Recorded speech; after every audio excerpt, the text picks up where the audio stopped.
Ici Thérèse Témélis, consultante senior en gestion des ressources humaines chez Témélis RH Solutions Incorporées. Aujourd'hui, à Éclair de génie, je vous présente une capsule d'information sur le rôle des ressources humaines dans une organisation. Il y a souvent de la confusion entre relations humaines et mon domaine. Alors prenons le temps d'en faire la différence.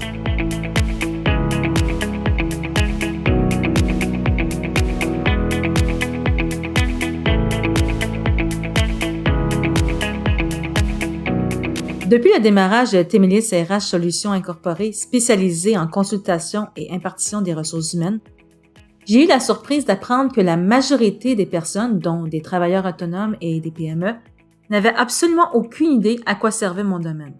En fait, pour le nombre de fois qu'on m'a posé la question, j'ai décidé d'expliquer la raison d'être des ressources humaines dans les organisations.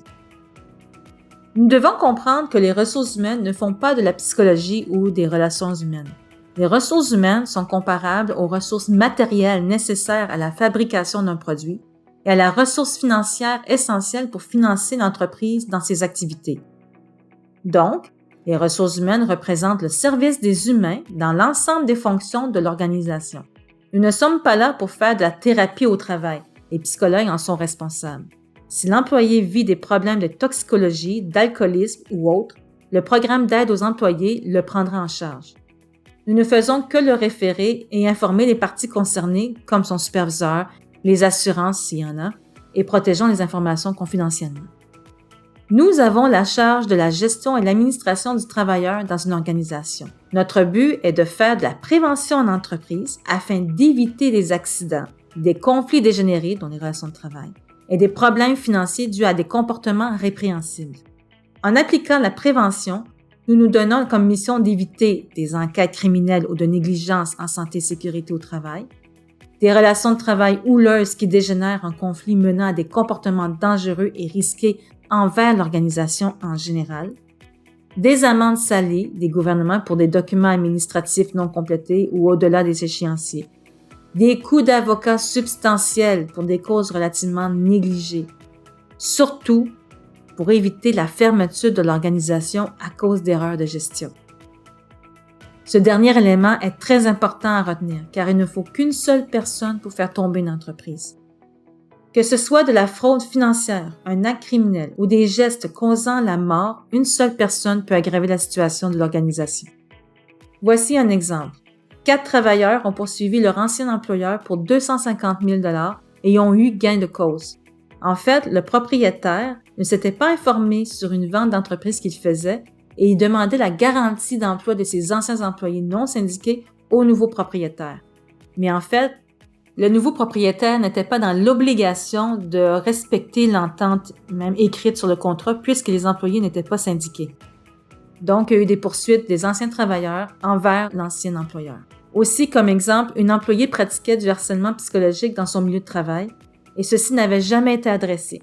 Elle a presque réussi à faire fermer l'organisme à but non lucratif où elle travaillait par le départ de tous les membres du conseil d'administration. Heureusement, une intervenante a aussitôt pris le relais pour sauver la situation. Ensuite, elle a congédié la personne et pendant quelques années, elle s'est battue en cours pour empêcher sa réintégration. J'ai de nombreux exemples et c'est toujours basé sur le comportement de l'être humain en entreprise. Si ces cas ne sont pas corrigés, les risques de vous trouver devant les tribunaux sont très élevés. Il faut considérer l'importance de bien gérer et documenter les comportements qui peuvent aboutir sur le bureau des avocats. Les ressources humaines ont le devoir de prévenir les situations en produisant des mesures disciplinaires, documenter les cas, de communiquer les informations aux gestionnaires, d'intégrer des programmes de formation pour sensibiliser les salariés. Idéalement, rédiger un manuel d'employés serait un grand pas vers l'avant pour bien faire comprendre les attentes envers les nouveaux salariés. Le manuel est comme un mode d'emploi qui explique le fonctionnement de l'entreprise en soulevant les comportements attendus des employés. Ce manuel est composé selon l'environnement de travail, la prévention en santé et sécurité au travail, les lois encadrant votre industrie, la mention de votre mission et vision, votre historique, etc. Dès leur embauche, il est important de remettre ce document pour qu'ils puissent connaître leurs repères dans votre culture d'entreprise. Par exemple, on connaît son chez-soi. Quand vous invitez quelqu'un, il dit « sers-toi », mais il faut qu'il sache où sont les verres. Vous allez lui montrer. C'est le même principe dans une entreprise. Il faut montrer comment on fonctionne dans une entreprise aux nouveaux arrivants. Même si cette personne avait 20 ans d'expérience dans son ancienne entreprise, c'était une autre culture. La vôtre est différente, il faut lui présenter. L'impact des employés est puissant. Une négligence quelconque peut faire un esclandre dramatique, ce qui justifie la présence de professionnels en ressources humaines dans une organisation. Nous appliquons les lois des codes criminels et civils, des 3 commissions qui mènent à la CNESST, Commission de la santé et sécurité au travail, Commission d'équité salariale et la Commission des normes du travail, la Charte des droits et libertés provinciales et fédérales, ainsi que celle de chacune des industries dans lesquelles les organisations opèrent leurs activités. Notre rôle est d'assurer un encadrement à tous les niveaux hiérarchiques de l'entreprise, faire le lien avec les gouvernements et assurer un bon climat de travail selon les conditions dans lesquelles vivent les travailleurs.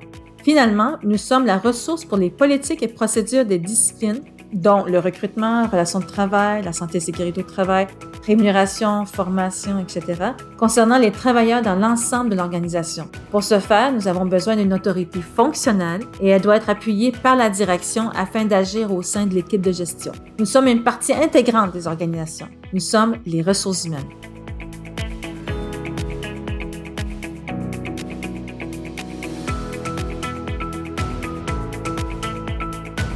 Témélis RH Solutions Incorporée est une firme de consultation et d'impartition en gestion des ressources humaines. Pour toute information, n'hésitez pas à nous joindre par courriel à cvinfo@témélisrhsolutions.com ou par notre site internet www.témélisrhsolutions.com. Ensemble, atteignons vos objectifs.